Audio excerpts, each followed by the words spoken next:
Solution of liquid in liquid.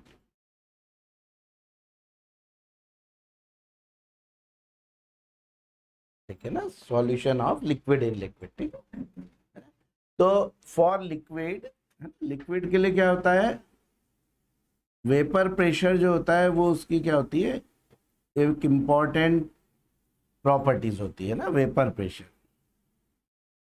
Vapour pressure है ना, vapour pressure means कि जैसे कोई भी जो लिक्विड होता है ना, वो क्या होता है, वोलेटाइल होता है ना, भले ही ज्यादा हो या कम हो, है ना, एवरी लिक्विड इज वोलेटाइल। ठीक है, तो वोलेटाइल होता है तो क्या होता है, थोड़ा थोड़ा क्या होता है, वेपर्स बन जाती है। ठीक है, अब ये वेपर अपने लिक्विड फेज पर जो प्रेशर अप्लाई करती है ना, that is called vapour pressure. ठीक है, देखो एक स्टेज ऐसी हो जाएगी जिसमें जितनी वेपर बनेगी वापस से वो क्या होने लगेगी, कंडेंस होके लिक्विड बनने लगेगी। ठीक है, उसको हम क्या बोलते हैं, इक्विलिब्रियम। तो इक्विलिब्रियम पर वेपर जो प्रेशर अपने लिक्विड फेज पे अप्लाई करती है, that is called vapour pressure, है ना। ठीक है, अब इस वेपर प्रेशर पे क्या होता है, काफी सारी प्रॉपर्टीज किसी लिक्विड की क्या करती है, डिपेंड करती है ना। जैसे कौन सी, एक करती है बॉइलिंग पॉइंट, है ना, ये थोड़ा सा हमने पढ़ा था, एक बार थोड़ा सा रिवाइज कर लेते हैं, है ना, बॉइलिंग। ठीक है, तो boiling point means temperature at विच, क्या होता है, बॉइलिंग पॉइंट मीन्स क्या होगा, क्या होता है बॉइलिंग पॉइंट।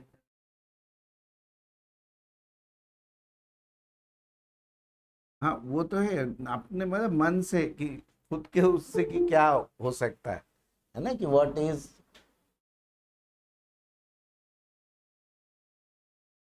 तो देखो है ना, बॉइलिंग पॉइंट क्या होता है कि the temperature at which vapour pressure of liquid,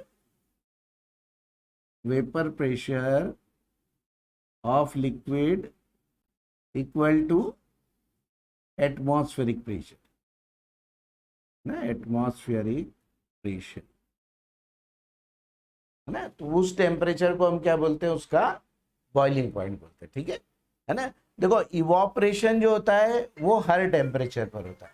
ठीक है, evaporation takes place at every temperature. ठीक है, जैसे अभी यहाँ पे कोई भी लिक्विड डाल दो, ठीक है, थोड़ी देर में क्या हो जाएगा, उसका कुछ पार्ट इवोपरेट हो जाएगा।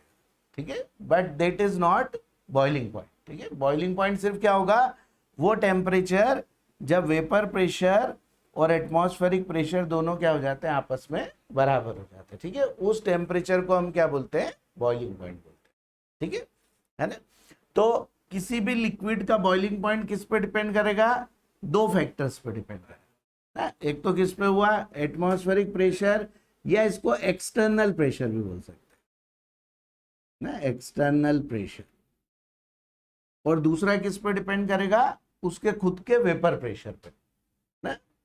जिस लिक्विड का वेपर प्रेशर ज्यादा होगा उसका बॉइलिंग पॉइंट क्या होगा, कम होगा कि ज्यादा।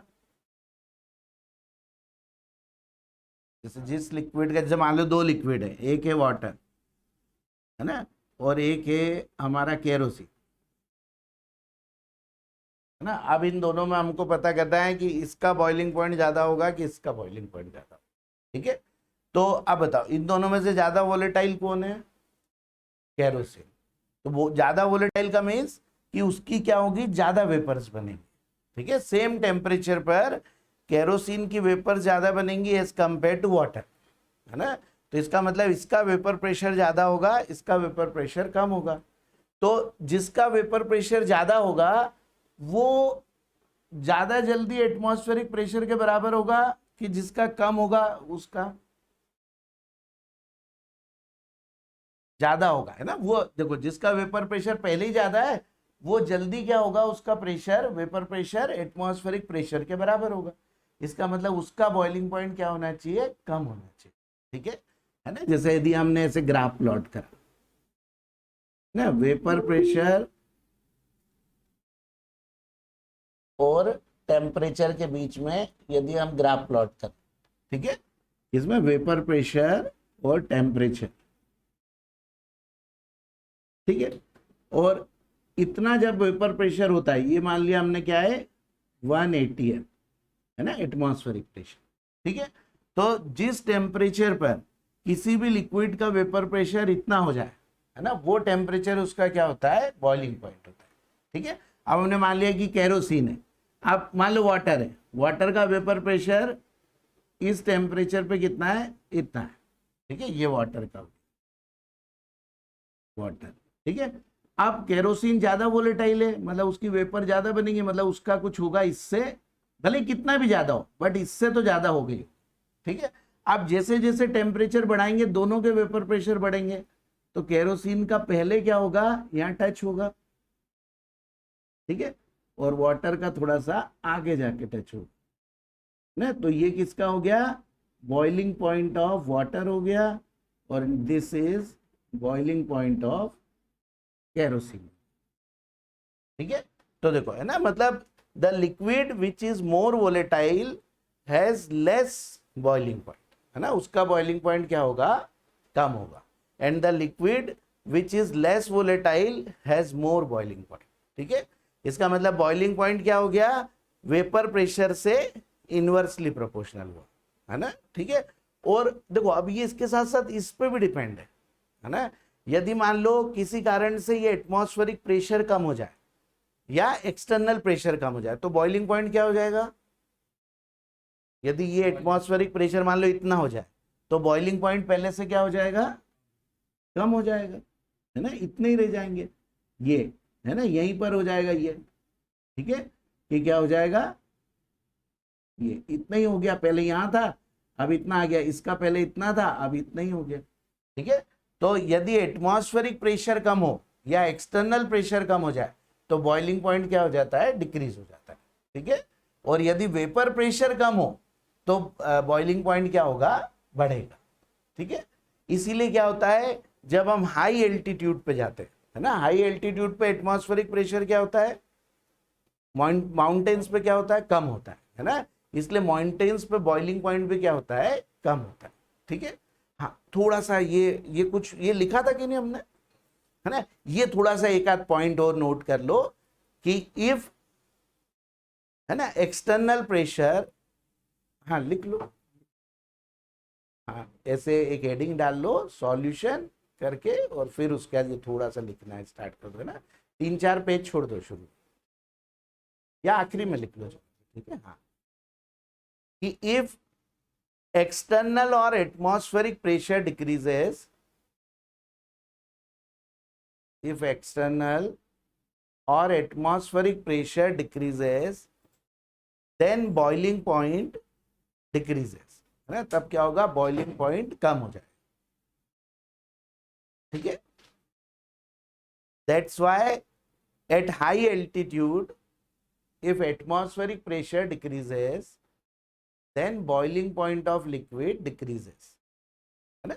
That's why at high altitude or at mountain, boiling point of water is less than at ground level, है ना, जो यहाँ पर है उससे कम बॉइलिंग पॉइंट होगा यदि हम कश्मीर, है ना, वहां चले जाए ना, क्योंकि हाइट बढ़ती जा रही है, नॉर्थ में जाते जा रहे हैं हम तो, है ना, या उसकी जगह हम उधर चले जाएं, बद्रीनाथ चले जाएं, कुल्लू मनाली चले जाएं, तो वहां पे क्या हो जाएगा, बॉइलिंग पॉइंट क्या हो जाएगा, डिक्रीज हो जाएगा, ठीक है ना। तो इसका मतलब बॉइलिंग पॉइंट आल्सो चेंजेबल, है ना, वो भी क्या होता है, चेंज होता है, ठीक है ना। इसी लेसन में हम आगे जाके देखेंगे कि किसी लिक्विड के बॉइलिंग पॉइंट को हम कम ज्यादा कैसे कर सकते हैं, ठीक है। एटमॉस्फेरिक प्रेशर सेम होते हुए भी, तो वो कैसे कर पाएंगे, हम वेपर प्रेशर से कर पाएंगे, है ना। यदि वेपर प्रेशर कम या ज्यादा कर पाए हम, ठीक है, तो भी उसका क्या हो जाएगा, बॉइलिंग पॉइंट चेंज हो जाएगा, ठीक। हाँ अब ये हेडिंग डालो, है ना, solution of liquid in liquid, हाँ नहीं वो तो लिख लिया था जिन्होंने आज ही अटेंड कर लिया, ये solution of liquid in liquid, ठीक है। तो ये समझने के लिए हमको वेपर प्रेशर जरूरी था पता, ठीक है ना। तो देखो अब यदि दो लिक्विड का मिक्सचर है, यदि कोई, है ना, या सॉल्यूशन है, ठीक है, इसमें क्या है, दो लिक्विड, ठीक है, मान लो क्या है, इसमें एक वाटर है और एक अल्कोहल, है ना, ऐसे दो लिक्विड का क्या है, ये मिक्सचर। ठीक है, तो राउल्ट्स लॉ ने, मतलब राउल्ट्स ने ये बताया कि इसका जो वेपर प्रेशर होगा इस सॉल्यूशन का, वो इन दोनों के वेपर प्रेशर के सम के क्या होता है, बराबर होता है। मान लो यहाँ पे क्या है, वेपर प्रेशर ऑफ, ऐसे H2O और अल्कोहल लेने की जगह सॉल्यूट और सॉल्वेंट ले लेते हैं ना, सॉल्यूट और सॉल्वेंट, है ना, both are liquid means both are volatile. ठीक है, तो यदि वेपर प्रेशर ऑफ सॉल्यूट है ना, ये क्या है, मान लो Pb है, ठीक, और वेपर प्रेशर ऑफ सॉल्वेंट ये क्या है, Pa। ठीक है, तो according to Raoult's law vapour pressure of solution is Pa plus Pb। ठीक है ना, राउल्ट्स लॉ के अकॉर्डिंग क्या है, vapour pressure equal to Pa plus Pb। हाँ, तो देखो जिन्होंने नहीं लिखा है वो एक बार ये लिख लो, राउल्ट्स लॉ, है ना, राउल्ट्स लॉ, है ना। तो देखो हम दो राउल्ट्स लॉ पढ़ेंगे, एक सॉलिड इन लिक्विड के लिए और एक लिक्विड इन लिक्विड के लिए। ठीक है, दो राउल्ट्स लॉ। ठीक है, तो अभी हम किसके लिए पढ़ रहे हैं, लिक्विड इन लिक्विड।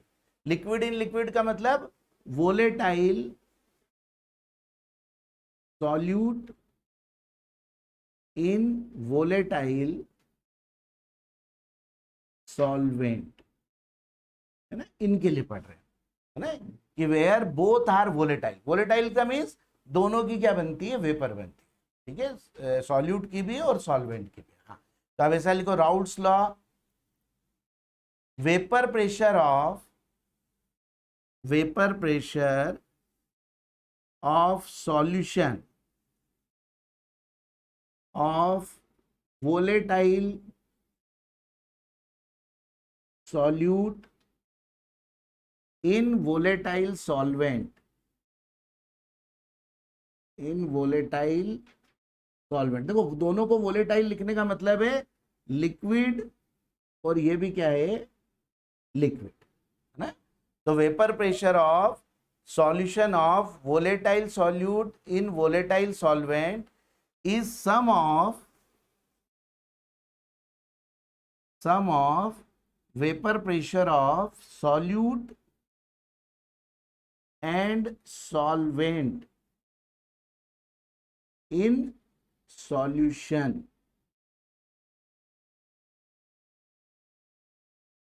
है ना, vapour pressure of solute and solvent in solution।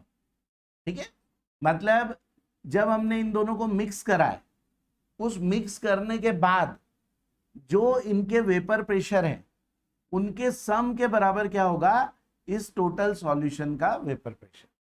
ठीक है, अकॉर्डिंग, मतलब देखो है तो बहुत सिंपल सी बात कि दो दो वहां पर गैस है ना, वेपर मतलब गैस, है ना, तो दोनों गैस के प्रेशर को जोड़ दिया तो टोटल प्रेशर आ गया, है ना, सिंपल सा है ना। जैसे इसको हम क्या बोलते हैं, Dalton law of partial pressure, है ना, कि यदि हमारे पास दो गैस का मिक्सचर है तो उसका टोटल प्रेशर निकालना है तो उन इंडिविजुअल गैस के प्रेशर को सम कर दो, तो वेपर भी एक तरह से क्या है तो गैस ही। तो इसका इसीलिए हम क्या बोलते हैं, Raoult's law is special form of Dalton law, है ना। लास्ट ईयर जो हमने डाल्टन लॉ पढ़ा था उसका एक स्पेशल फॉर्म है। स्पेशल फॉर्म क्यों, क्योंकि ये दो लिक्विड को मिक्स करने के बाद जो वेपर बनी है उसके लिए। ठीक है, तो क्या हो जाएगा, पीएस मतलब वेपर प्रेशर ऑफ सॉल्यूशन, है ना, या कभी कभी इसको हम पीटी भी लिखा हुआ किसी किसी book, P total is equal to क्या हो जाएगा, पीए प्लस पीबी। ठीक है, P total is equal to PA plus PB. Here PA is vapour pressure of solvent in solution. तो ये बहुत याद रखना कि ये क्या है, सॉल्यूशन बनने के बाद का वेपर प्रेशर। ठीक है, this is vapour pressure of solute in solution and this is vapour pressure of solvent in solution, sorry solute in solution है। देखो जहां जहां हम बी लिखेंगे इट इज फॉर सॉल्यूट, और जहां हम ए लिखेंगे इट इज फॉर सॉल्वेंट। ठीक है, तो PA means vapour pressure of solvent in solution and PB means vapour pressure of solute in solution. ठीक है, सॉल्यूशन बनने के बाद वाले। अब इनके यदि प्योर स्टेट में है ना, प्योर प्योर मतलब जब इनको मिक्स नहीं करा है, तब इनके लेट द वेपर प्रेशर क्या है, इनके let vapour pressure of solvent equal to P not A, ठीक है, and vapour pressure of pure solute is equal to क्या है, पी नॉट बी, ठीक है ना। देखो अब ये दो वेपर प्रेशर कैसे है, एक तो ये वाटर या जो भी हमारा सॉल्यूट और सॉल्वेंट है ना, ये दोनों क्या है, अलग अलग है, तब का वेपर प्रेशर क्या है, पी नॉट बी और पी नॉट ए, और जब इन दोनों को मिक्स कर दिया है तब के वेपर प्रेशर क्या है, पी ए और पी बी, ठीक है ना। तो अब राउट्स ने क्या बोला कि this P A is directly proportional to mole fraction of solvent in solution, है ना। इस लिक्विड में जो मोल फ्रैक्शन इस सॉल्वेंट का है उसके डायरेक्टली प्रोपोर्शनल होता है इसका वेपर प्रेशर, है ना। और पीबी जो होता है it is directly proportional to vapour pressure of solute. हाँ, अब ऐसा लिखो कि vapour pressure of solvent PA is directly proportional to mole fraction of solvent in liquid solution। एक से क्या है, mole fraction of solvent in liquid solution. देखो अब हम ये लिक्विड क्यों लिख रहे हैं, है ना, इसका भी रिलेवेंस है, क्योंकि यहां पे क्या हुआ है, दो लिक्विड को हमने मिक्स करा, है ना। तो एक तो सॉल्यूशन क्या बना इस लिक्विड का, और इन दोनों की वेपर बनी, तो एक सॉल्यूशन ऊपर गैस गैस का भी बन गया, मतलब इनकी वेपर का भी।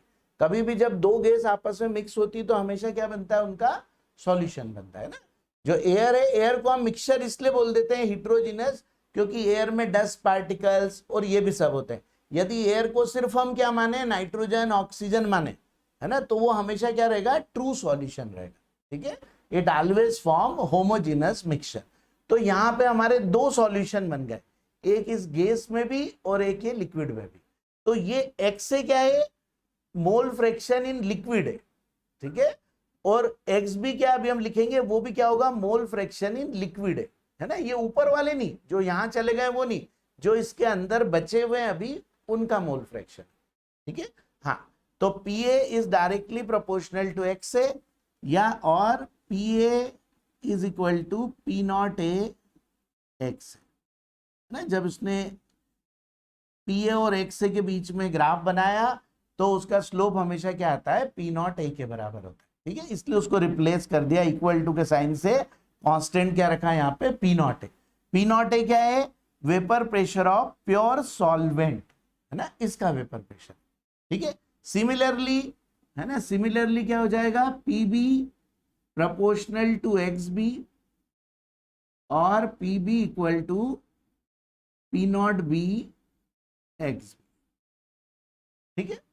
तो देखो ये दो चीज आ गई, है ना। हाँ, इतना लिखा है, ठीक है। पीए क्या है, प्रोपोर्शनल टू एक्स है, या PA equal to P not A X है, ठीक है, और पीबी क्या है, P not B X B, ठीक है ना। अब इसको इसमें पुट कर दो, हाँ, तो क्या हो जाएगा, P total is equal to क्या हो जाएगा, कितना होगा, P not A, P total is equal to P not A X A plus P not B X, है ना, हो जाएगा नहीं।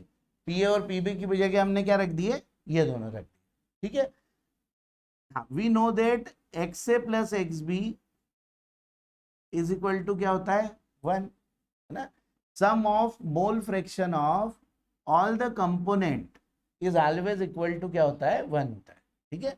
तो अब हम एक्स ए की प्लेस पे क्या रख सकते हैं, 1 माइनस एक्स बी, ठीक है। हाँ, तो पुट कर दो, तो क्या हो जाएगा, P total is equal to P not A into 1 minus X B plus P not B into X, है ना, ये हो जाएगा, ठीक है ना।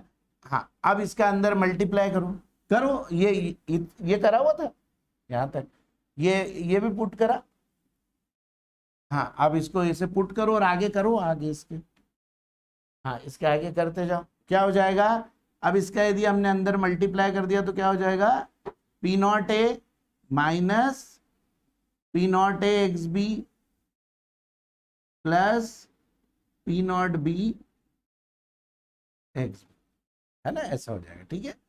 या फिर P total is equal to P not A plus X B को हमने क्या निकाल लिया, कॉमन निकाल, ठीक है। तो इसमें क्या हो जाएगा, अब ये पॉजिटिव है तो इसको पहले लिख लेते हैं, P not B minus P not a. देखो ये, this is the final formula for this, ठीक है ना।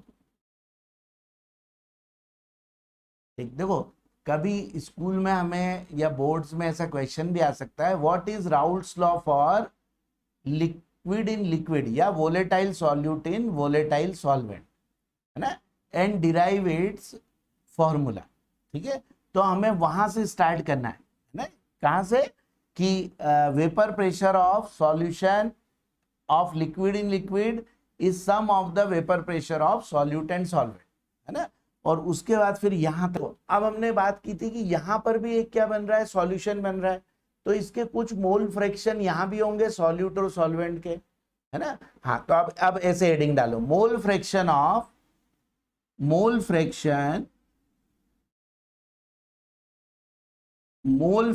इन vapour phase, mole fraction in vapour phase,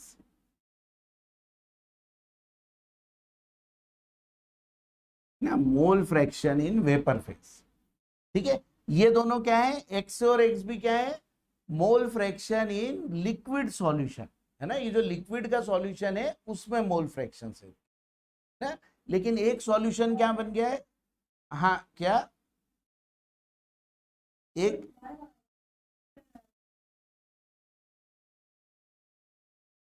blur आ रहा है क्या,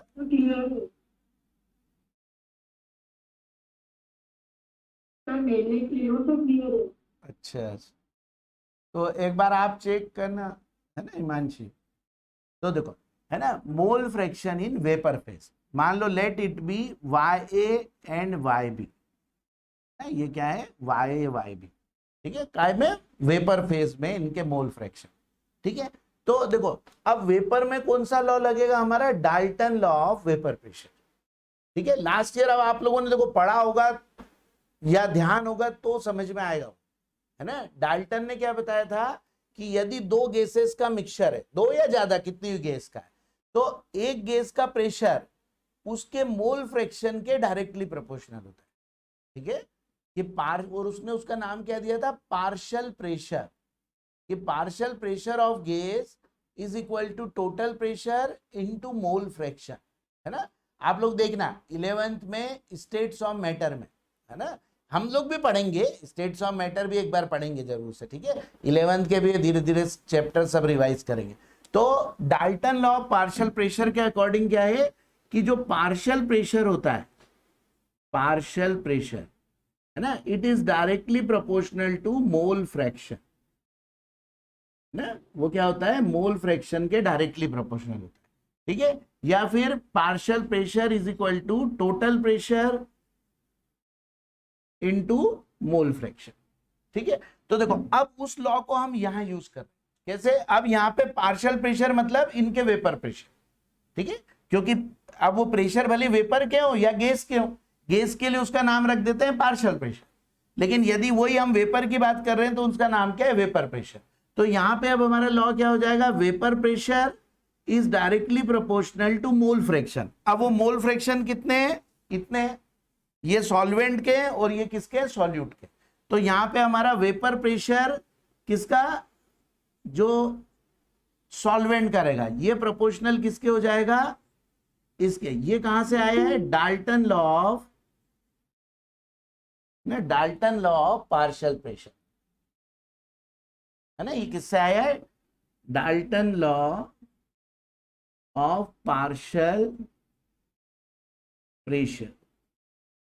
ठीक है, ये देखो अब हम जब एक बार हम ये जब रिवाइज करेंगे तब आप लोगों का वापस से रिवाइज हो जाएगा कि ये क्या था लॉ, और इसका इवन डेरिवेशन भी था हम कि कैसे आया। ठीक है, अभी तो हम इसको डायरेक्ट यूज कर। ठीक है, डाल्टन ने ये बताया था यदि गैसेस का मिक्सचर हो तो उसमें एक गैस का प्रेशर उस खुद के मोल फ्रैक्शन के क्या होता है, बराबर होता है। तो यहाँ पे गैसेस क्या हो गई, वेपर्स हो गई, तो वेपर प्रेशर किसके प्रोपोर्शनल हो गया, इसके मोल फ्रैक्शन के। और अब टोटल प्रेशर देखो इसका कितना है, ये है ना, यहाँ पे टोटल प्रेशर कितना है इन दोनों का मिला के, इतना है।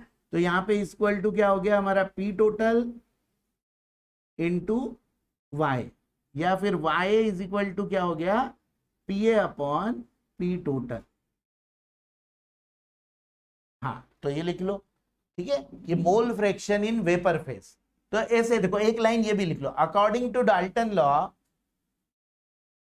According to Dalton's law of partial pressure, है ना, partial pressure of gas, partial pressure of gas is directly proportional to its mole fraction, है ना, ये Dalton law of partial pressure था। ठीक है, so P A proportional to Y,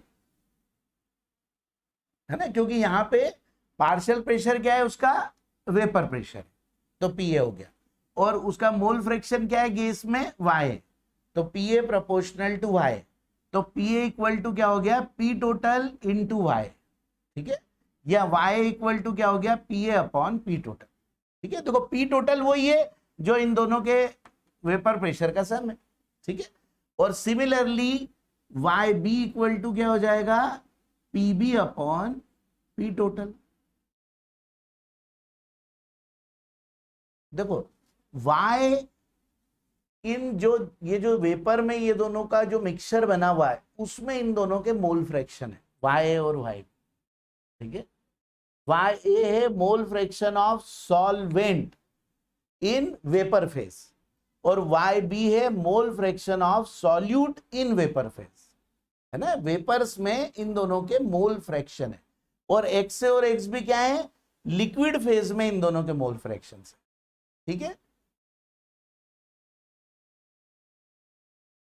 तो Raoult's law ने डाल्टन लॉ का यूज करके ये पूरा हमको, है ना, उसने बताया कि यदि हमने दो लिक्विड को मिक्स करा है तो उन दोनों लिक्विड का जो वेपर प्रेशर है उसका सम होगा इसके बराबर।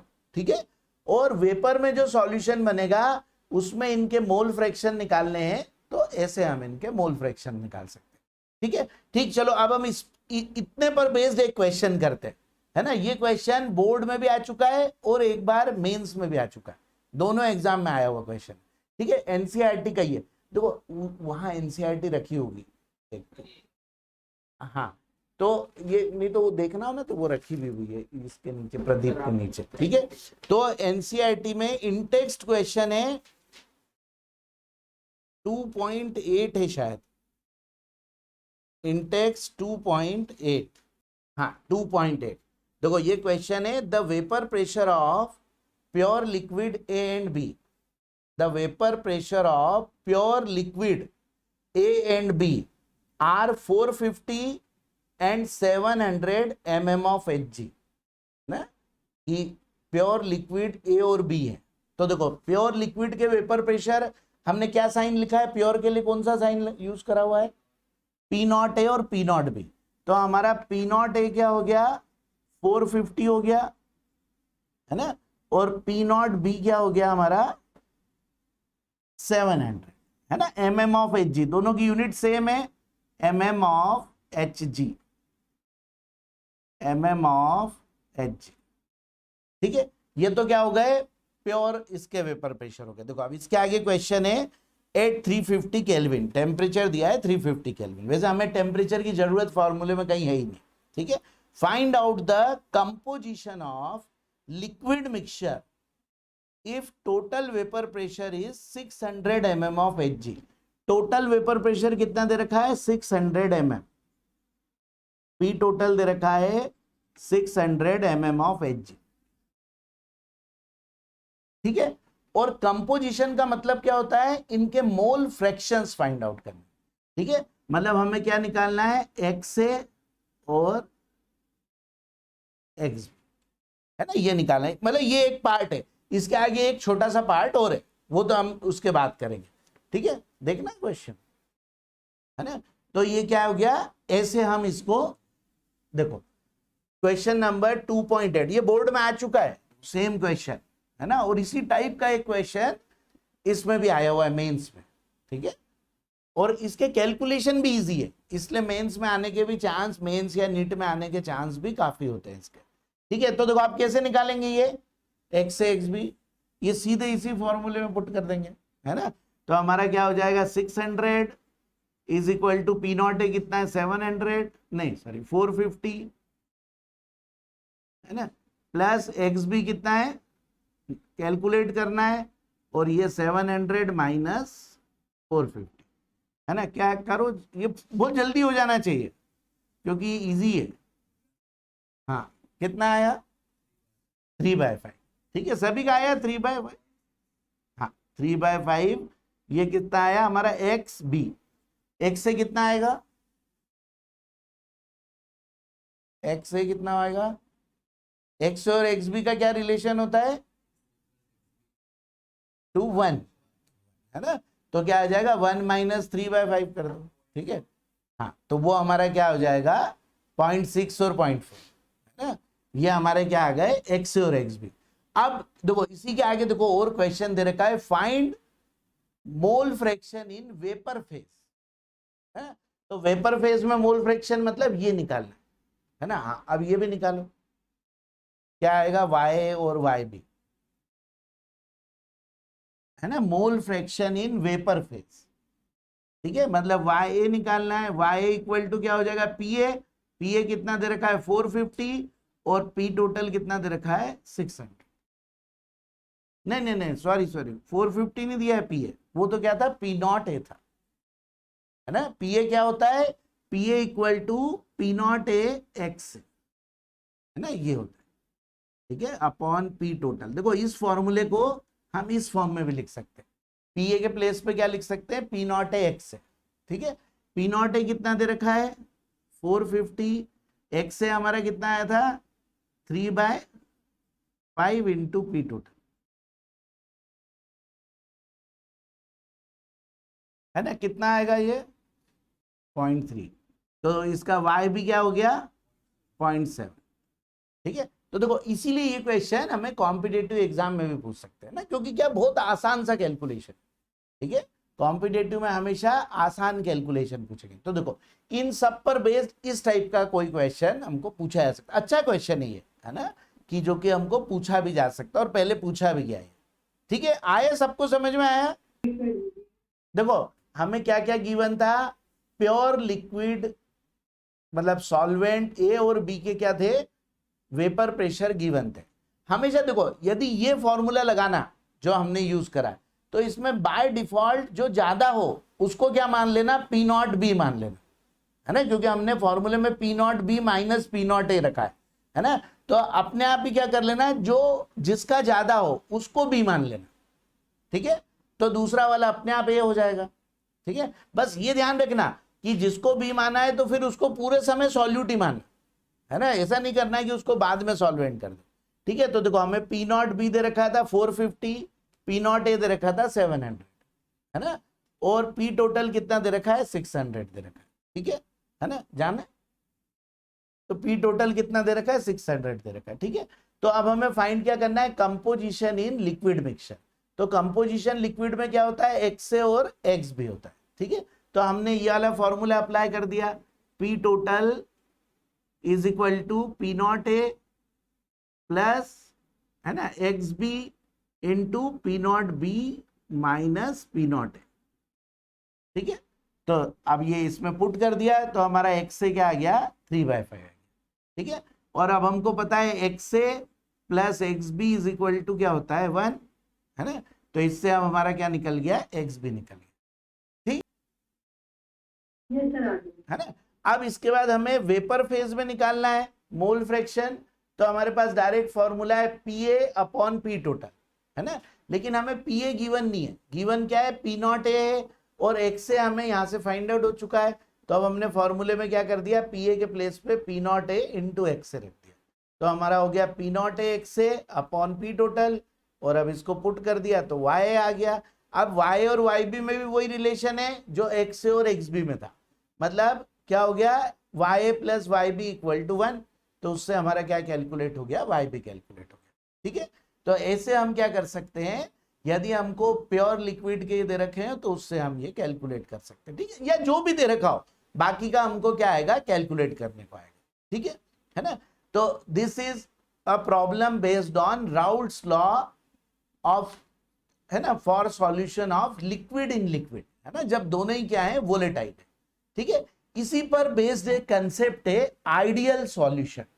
हाँ, अब ऐसा लिखो इसके आगे, आइडियल सॉल्यूशन। देखो जैसे हमने आइडियल गैसेस पढ़ी थी, है ना, पढ़ी थी ना आइडियल गैसेस, है ना, जो किसको फॉलो करती हैं, Boyle's law, Charles law, Avogadro law, उनको फॉलो करती है ना, डाल्टन लॉ, इन सबको फॉलो करती है ना। वैसे डाल्टन लॉ रियल गैसेस के लिए भी वैलिड है ना, लेकिन जो है ना बॉयल, चार्ल्स और इन लॉ को 100% फॉलो करे, पीवी इक्वल टू एनआरटी को, उनको हम क्या बोलते हैं, आइडियल गैसेस, है ना, या फिर काइनेटिक थ्योरी ऑफ गैसेस को फॉलो करे। ऐसे ही जो सॉल्यूशन राउल्ट्स लॉ को फॉलो करे 100%, उसको क्या बोलते हैं हम, आइडियल सॉल्यूशन बोलते हैं। ठीक है, हाँ, तो अब ऐसे लिखो आइडियल सॉल्यूशन, है ना। देखो अब ऐसा भी आपको ऐसा क्वेश्चन आ सकता है ना, कि what are ideal solution, ideal solution क्या होते हैं। ठीक है, and represent it by graphs, है ना, कि इनके ग्राफ बनाने को भी आ सकते हैं। ठीक है, तो आइडियल सॉल्यूशन, आइडियल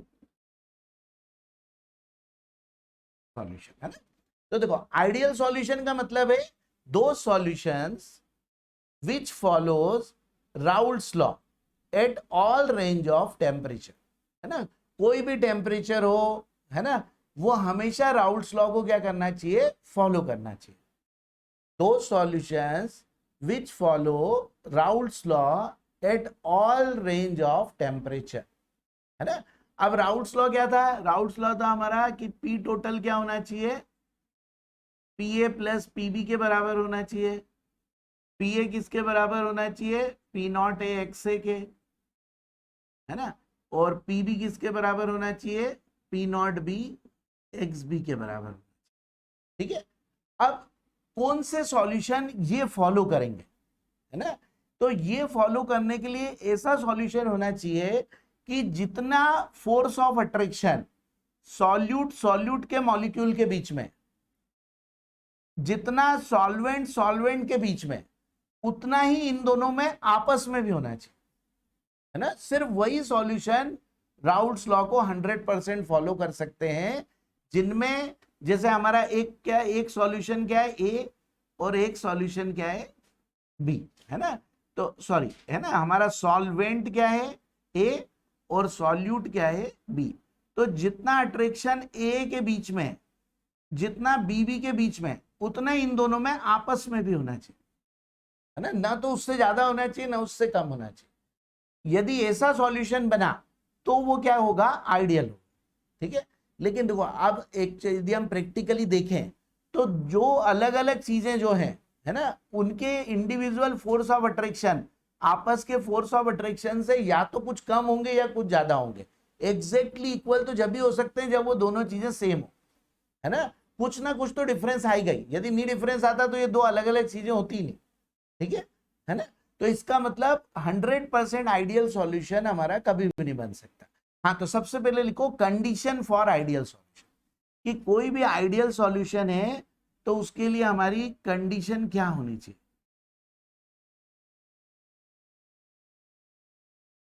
तो देखो सबसे पहली कंडीशन क्या होना चाहिए कि सॉल्यूट सॉल्यूट इंटरेक्शन, हाँ ऐसे लिखो, सॉल्यूट सॉल्यूट, सॉल्यूट सॉल्यूट का मतलब सॉल्यूट और सॉल्यूट के मॉलिक्यूल के बीच का force of attraction, solute solute interaction and solvent solvent interaction, interaction मतलब ही अट्रैक्शन है ना, solute solute interaction and solvent solvent interaction, solute solute interaction and solvent solvent interaction is equal to solute and solvent interaction। तो इसको simple word में भी ऐसे कई जगह पे कई बुक में ऐसा लिखा है, ए इंटरेक्शन है ना एंड बी इंटरेक्शन, मतलब हो गया सॉल्वेंट सॉल्वेंट और solute solute is equal to A B interaction, है ना, ए बी इंटरेक्शन मतलब सॉल्वेंट और सॉल्यूट के बीच का, ठीक है, मतलब इनके बीच का मतलब इनके मॉलिक्यूल के बीच का। तो यदि कोई ये चीज को फॉलो करे तो वो 100% क्या होगा, आइडियल सॉल्यूशन होगा। आइडियल सॉल्यूशन मतलब यदि हम वेपर प्रेशर और मोल फ्रैक्शन के बीच में ग्राफ बनाए, मोल फ्रैक्शन के बीच में, इस पॉइंट पे मान लिया कि हमारा क्या है, प्योर सॉल्वेंट, और इस पॉइंट पे मान लिया कि सॉल्वेंट तो क्या हो गया 0 और सॉल्यूट क्या है 100%, यहां पे सॉल्यूट क्या है 0, ठीक है ना। तो देखो अब हमारा क्या है, पीए प्रोपोर्शनल टू एक्स है ना, पीए और एक्स से आपस में क्या है, प्रोपोर्शनल है। तो यदि हमने वेपर प्रेशर और मोल फ्रैक्शन के बीच में ग्राफ बनाएंगे तो कैसा ग्राफ आएगा, दो चीज यदि डायरेक्टली प्रोपोर्शनल होती तो ग्राफ कैसा आता है, स्ट्रेट लाइन आता है और ओरिजिन से स्टार्ट होता है ना। तो देखो अब यहां पर x से 0 है तो इसका मतलब यहां पे ये ग्राफ क्या होगा, यहां होगा, ठीक है, और यहां पर बिल्कुल हाईएस्ट पॉइंट होगा, तो ऐसा ग्राफ होगा किसका, सॉल्वेंट के लिए, ठीक है। और यदि सॉल्यूट का ग्राफ बनाए तो उसमें वेपर प्रेशर 0 यहां होगा। देखो अब हमने बाय डिफॉल्ट ये मान लिया है कि पी नॉट बी ग्रेटर है पी नॉट ए से, है ना, बाय डिफॉल्ट, जरूरी नहीं, कोई भी कुछ भी हो सकता है, उससे कोई फर्क नहीं पड़ता। यदि वो होगा तो ये नीचे हो जाएगा, ये ऊपर हो जाएगा, फर्क कुछ भी नहीं पड़ा। लेकिन हमने जो फॉर्मूला लिखा था उसके अकॉर्डिंग हमने P not B minus P not a लिखा था, इसलिए हमने ग्राफ को भी वैसे ही प्लॉट करा, इसको ज्यादा बनाया और इसको कम बनाया, ठीक है ना। तो देखो तो क्यों आया ऐसा ग्राफ, क्योंकि ये दोनों क्या है, एक दूसरे के डायरेक्टली प्रोपोर्शनल है ना, और ये हाईएस्ट पॉइंट पे ये क्या हो जाएगा, पी नॉट भी हो जाएगा। क्यों, क्योंकि यहाँ पे ये प्योर हो गया तो पी नॉट भी, यहाँ पे ये प्योर है तो पी नॉट है, ठीक है ना। और सॉल्यूशन का ग्राफ क्या होगा, किसी भी पॉइंट पर इन दोनों के सम के बराबर आता है, तो वो ग्राफ हमेशा कैसा आएगा, ऐसा आएगा। देखो यहां तो ये बिल्कुल इसके इक्वल होगा और यहाँ इसके इक्वल, और किसी भी पॉइंट पर इन दोनों के सम के बराबर होगा, ठीक है। तो ये किसका है, P total is equal to क्या है, P A plus P B, ये किसका है, P B equal to P not B X B, और ये क्या है, P A equal to P not A X, है ना।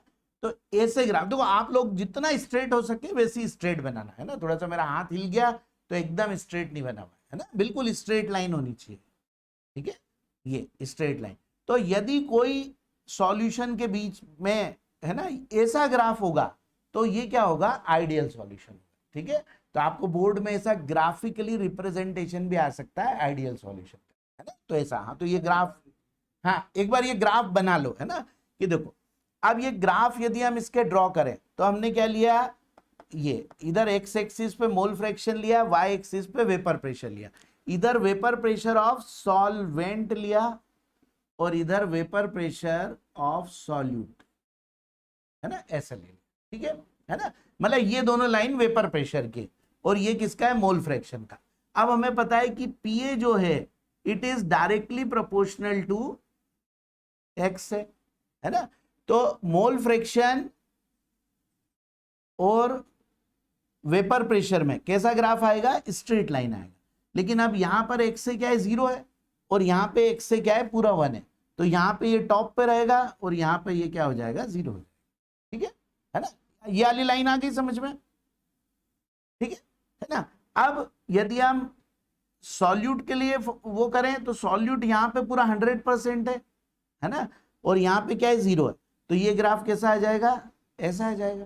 ठीक है, देखो क्योंकि क्या है पीबी भी क्या है directly proportional to X B. ठीक है, तो इसका ग्राफ कैसा आ जाएगा, ऐसा आ जाएगा, और ये पॉइंट क्या रहेगा, प्योर सॉल्यूट का वेपर प्रेशर, ये पॉइंट क्या रहेगा, प्योर सॉल्वेंट का वेपर प्रेशर। ठीक है, ये दोनों ग्राफ आ गए। अब किसी भी पॉइंट पर यदि हम सॉल्यूशन का करेंगे तो हमें पीए और पीबी दोनों का सम करना पड़ेगा, वो हमेशा कैसा आएगा, ऐसे ही आएगा, है ना। यदि आप इन दोनों का सम करो पीए प्लस पीबी यहाँ पे, तो यही आएगा, ऐसे करके बिल्कुल स्ट्रेट लाइन आएगी, यहाँ पे इस पे टच होगा, यहाँ पे इस पे टच होगा। ठीक है, देखो एग्जैक्ट ग्राफ तो हमको बनाना नहीं है, लेकिन इसका ग्राफ ऐसा ही आना चाहिए यदि कोई दो सॉल्यूशन आइडियल है। ठीक है, हाँ तो ये ग्राफ बना लो, है ना, ये बोर्ड में आ सकता है, बी भी ज्यादा हो सकता है, कोई भी ज्यादा हो सकता है। देखो कौन ज्यादा होगा, जो उन दोनों में से ज्यादा वोलेटाइल होगा, है ना, वो ज्यादा होगा। ठीक है, लेकिन अब हमको किसी एक को तो मानना था, तो हमने किसको मान लिया कि solute is more volatile than solvent, है ना, ये मान के हमने पूरे ग्राफ बना दिए। ठीक है, उससे कोई फर्क नहीं पड़ता, हम किसी को भी कुछ भी मानेंगे, आंसर्स यदि हम कैलकुलेट करेंगे तो आंसर सबके एक जैसा है। ठीक है, तो this is the graph for ideal solution, है ना। ठीक है, तो बोर्ड्स में कभी कभी ऐसा क्वेश्चन आता है, draw graph for ideal solution. ठीक है, या 4 ऑप्शन दे देंगे, उसमें से चूज करने को बोल देंगे कि आइडियल सॉल्यूशन का ग्राफ कौन सा है। किसी में ये लाइन ऐसी दे देंगे नीचे से, किसी में ऊपर से दे देंगे, जिसमें ये बिल्कुल स्ट्रेट स्ट्रेट दी हुई है, ये आइडियल का ग्राफ है। ठीक है ना।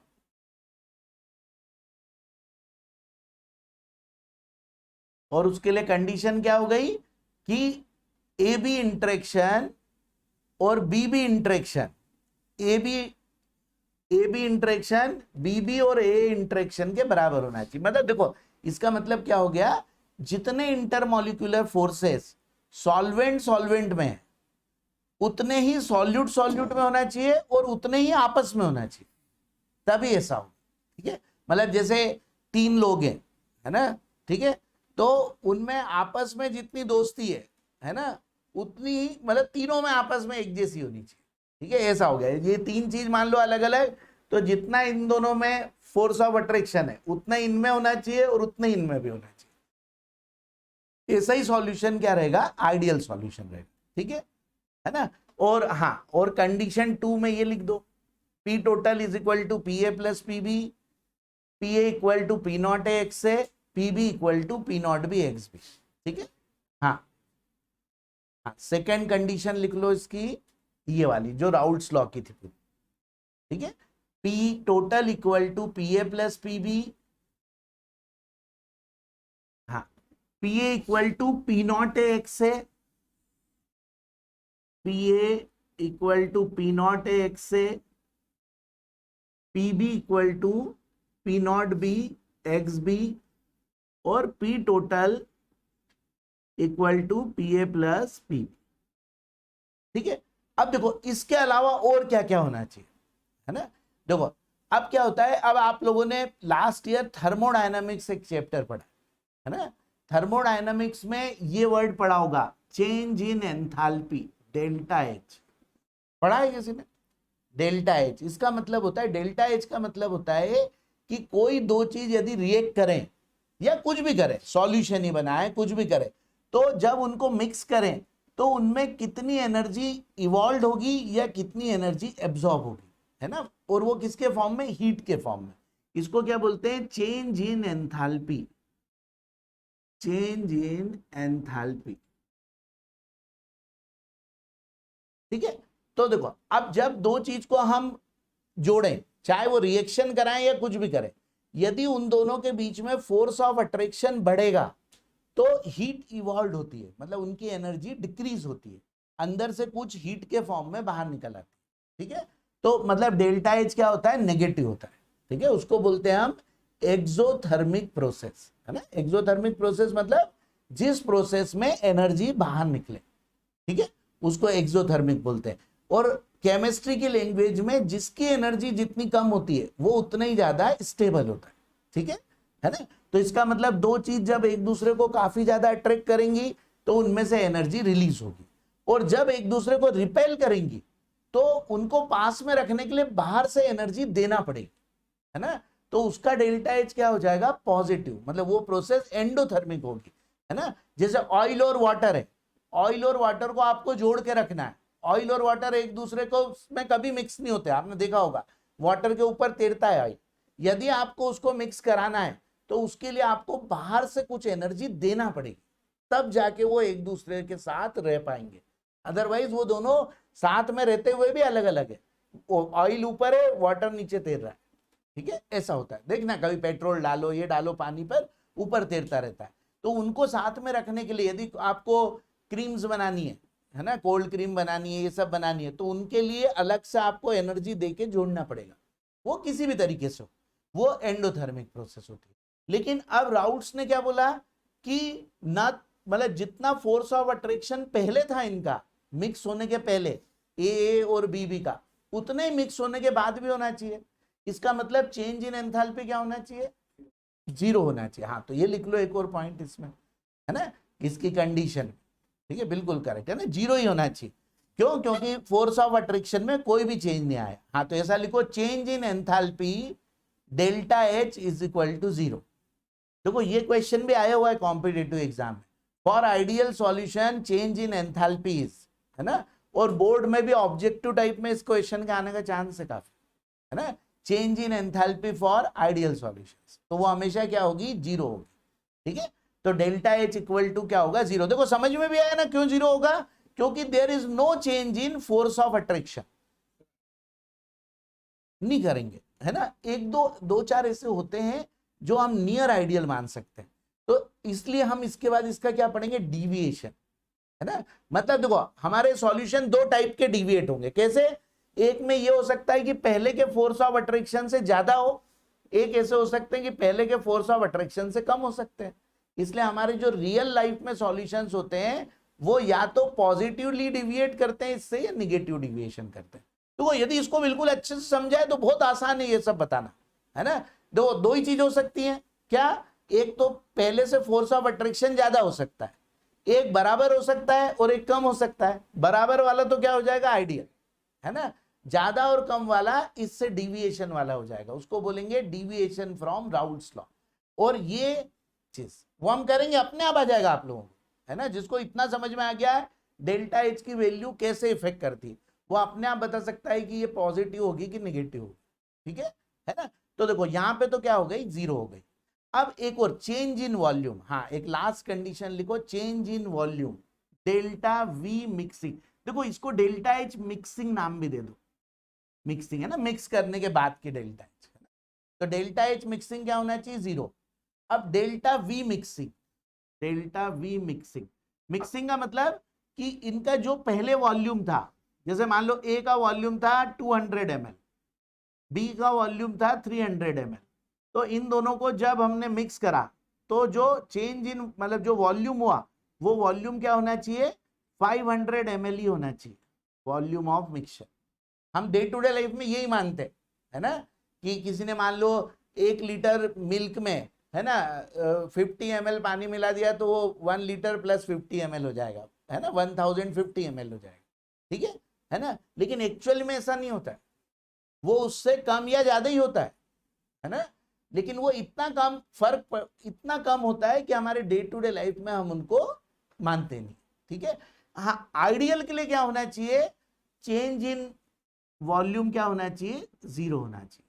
मतलब वी मिक्सिंग हमेशा वीए प्लस वीबी के बराबर ही होना चाहिए। हाँ, तो ऐसा लिख लो, delta V mixing equal to 0। देखो ये डेल्टा वी मिक्सिंग 0 का मतलब समझ में आया कि टोटल वॉल्यूम किसके होना चाहिए, उनके सम के बराबर ही होना चाहिए, उससे कम या ज्यादा नहीं होना चाहिए। ऐसा कम या ज्यादा नहीं कि उसमें से हमने कुछ निकाल लिया या ऐड कर लिया, बिल्कुल एक एक बूंद उनका मिक्स कर दिया, उसके बावजूद कम या ज्यादा नहीं होना चाहिए, है ना। ऐसे नहीं चेंज होता है ना। लेकिन वो क्या, क्योंकि देखो यदि मान लो, देखो मैं एक बात, यदि मान लो ए और बी, ए में जितना फोर्स ऑफ अट्रैक्शन है बी में जितना है, मान लो ए बी में ज्यादा फोर्स ऑफ अट्रैक्शन हुआ तो ये पहले से कम जगह ऑक्यूपाई करने लग जाएंगे, करने लग जाएंगे ना। देखो यदि इनका फोर्स ऑफ अट्रैक्शन पहले कम था, है ना, तो थोड़े से दूर होंगे इनके पार्टिकल, है ना। अब जब मिक्स कर दिया तो इनके फोर्स ऑफ अट्रैक्शन पहले से ज्यादा है इंडिविजुअल से, तो आप कम जगह में आ जाएंगे ना, थोड़ा तो फर्क पड़ेगा ना, तो चेंज होगा। और यदि इनका फोर्स ऑफ अट्रैक्शन पहले से कम है तो थोड़ी सी ज्यादा जगह ऑक्यूपाई करेंगे। जैसे मान लो दो दोस्तों में मान लो लड़ाई हो गई, थोड़ा दूर दूर बैठ जाएंगे, तो उनका फोर्स ऑफ अट्रैक्शन कम होगा तो थोड़े से दूर दूर हो जाएंगे, तो उनका वॉल्यूम थोड़ा सा बढ़ जाएगा, और नहीं तो थोड़ा सा कम होगा। आइडियल होगा तो ही चेंज बिल्कुल भी नहीं होगा, ऐसा होगा, ठीक है ना। तो ये हमको ध्यान रखना है ना। जैसे हम स्टार्टिंग में किसी क्लास किसी स्कूल जाते हैं तो सब अपनी अपनी चेयर्स पे बैठ जाते हैं, है ना, वो आइडियल कंडीशन है। लेकिन जैसे जैसे लोगों में दोस्ती होने लग जाती है या लड़ाई होने लग जाए तो वो नॉन आइडियल पे पहुंच जाते हैं। दोस्ती होने लग जाएगी तो देखना एक ही बेंच पे सड़क के पास पास भी बैठ जाएंगे, एक ऊपर बैठ गया नीचे बैठ गया, कैसे भी करके वो कोशिश करेंगे कि पास पास रहे, है ना। और यदि लड़ाई हो जाएगी तो थोड़ा थोड़ा दूर दूर हो जाएंगे। ऐसे ही सॉल्यूशन में भी ना, कि यदि दो लिक्विड एक दूसरे को रिपेल कर रहे हैं तो पहले से ज्यादा जगह ऑक्यूपाई करने लग जाएंगे, है ना, क्योंकि थोड़े थोड़े दूर दूर हो जाएंगे। और यदि मान लो ज्यादा अट्रैक्शन हो रहा है तो पास पास आ जाएंगे, तो उनके वॉल्यूम में कुछ ना कुछ चेंज आएगा। But that change does not matter in our day to day life, है ना, उसमें मैटर नहीं करता। मान लो यदि 1 लीटर में 0.5 ml का फर्क भी पड़ जाए तो हमें क्या फर्क पड़ता है उससे, है ना, वो तो ऐसे ही पानी मिला के उसको कम ज्यादा कर ही देते, है ना, तो हमें कोई फर्क नहीं पड़ना उसका, है ना, इसलिए हम उसका मायने नहीं रखते।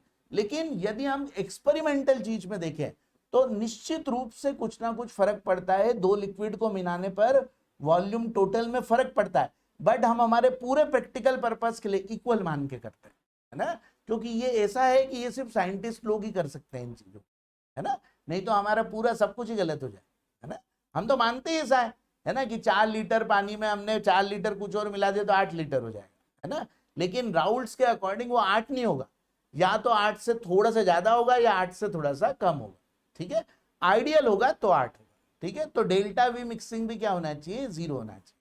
तो देखो these are the condition for ideal behaviour. अब आपने बहुत कुछ तो नॉन आइडियल का भी समझ ही लिया, है ना।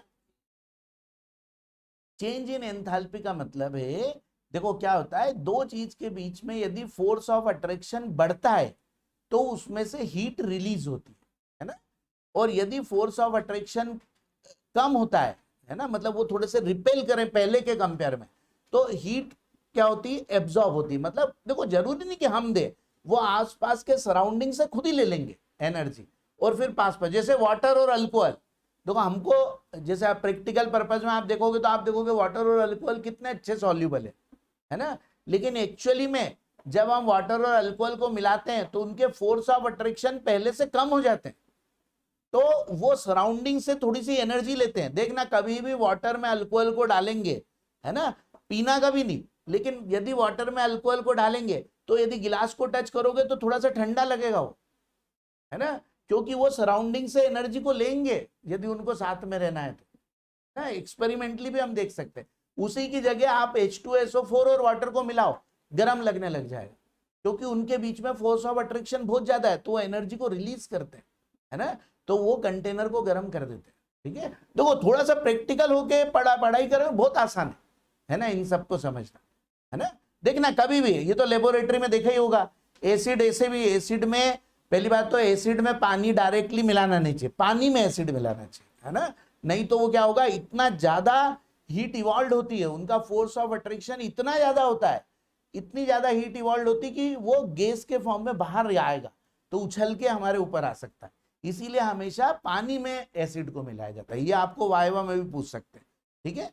और वो इसीलिए क्योंकि जो वाले जो हैं, है ना, उनमें क्या है, इंडिविजुअल से ज्यादा फोर्स ऑफ अट्रैक्शन हो गया है पानी और उस एसिड में, ठीक है। तो आप देखोगे तो अपने आप समझ में आएगा, ठीक है। तो इसीलिए क्या होता है, इसी को बोलते हैं चेंज इन एंथैल्पी। ये एंथैल्पी चेंज के कारण होता है।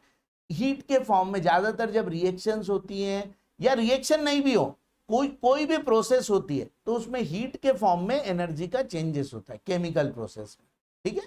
तो यदि उनमें अट्रैक्शन बढ़ेगा तो हीट रिलीज होती है, अट्रैक्शन कम होगा तो वो सराउंडिंग से हीट लेते हैं, तो सराउंडिंग को थोड़ा सा ठंडा कर देते हैं, है ना, ऐसा कर देते हैं, क्योंकि हीट गई तो कुछ तो होगा, है ना, तो वो ठंडा हो जाए। जैसे इवापोरेशन होता है, तो इवापोरेशन में भी क्या होता है, हीट हमारी बॉडी की बाहर निकलती है, इसलिए हमें ठंडा महसूस होने लगता है। ठीक है, तो ऐसे ही हो जाता है। ठीक, तो इसलिए चेंज इन एंथैल्पी क्या होना चाहिए, 0 होना चाहिए इफ इट इज आइडियल।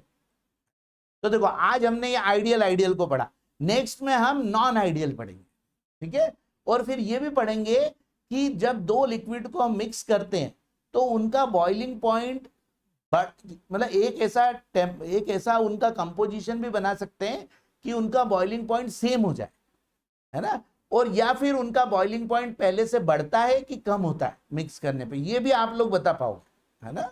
ठीक है, बस वेपर प्रेशर को अच्छे से समझना है, जिसने वेपर प्रेशर समझ लिया वो बॉइलिंग पॉइंट को बहुत आसानी से डील कर सकता है ना, और फिर मिक्स करने पर वेपर प्रेशर कम होगा या ज्यादा, ये पता होना चाहिए। ठीक है, तो बिल्कुल आ जाएगा, है ना, बस लेकिन थोड़ा समझ के आएगा, और थोड़ा देखो टाइम लगता है, कोई भी नई चीज हो हम समझेंगे तो टाइम लगता है ना। स्पेशली 11th में हम थोड़ा सा, हम सभी लोगों ने कम पढ़ाई करी है ना, टीचर ने भी कम पढ़ाया और बच्चों ने भी कम पढ़ाया, है ना, तो सभी की गलती से थोड़ा सा वो है, तो इसलिए थोड़ा ज्यादा टाइम लगेगा बस समझने में, है ना, बाकी और कुछ नहीं है, समझ में सब आएगा। ठीक है, और बिल्कुल समझ के ही करना है, देखो समझ के करना ही फायदेमंद है ना, बाकी नहीं तो याद करने में बहुत दिक्कत होती है ना। जितना समझ, नंबर वगैरह तो फिर अपने आप आ जाते हैं, नंबर कोई बहुत ज्यादा मायने नहीं रखते, जितना हमें समझ मायने रखती है। ठीक है, ठीक, चलो इतना करते हैं, है ना, इतना हम करते हैं, फिर इसको देखो एक बार सब रिवाइज करना, नेक्स्ट में हम वो आइडियल वो नॉन आइडियल वाले करेंगे, उसके बाद अभी तक पे कुछ क्वेश्चंस और करेंगे, फिर उसमें साथ में कुछ मोलेरिटी के भी क्वेश्चंस करेंगे। ठीक ठीक, ओके बाय।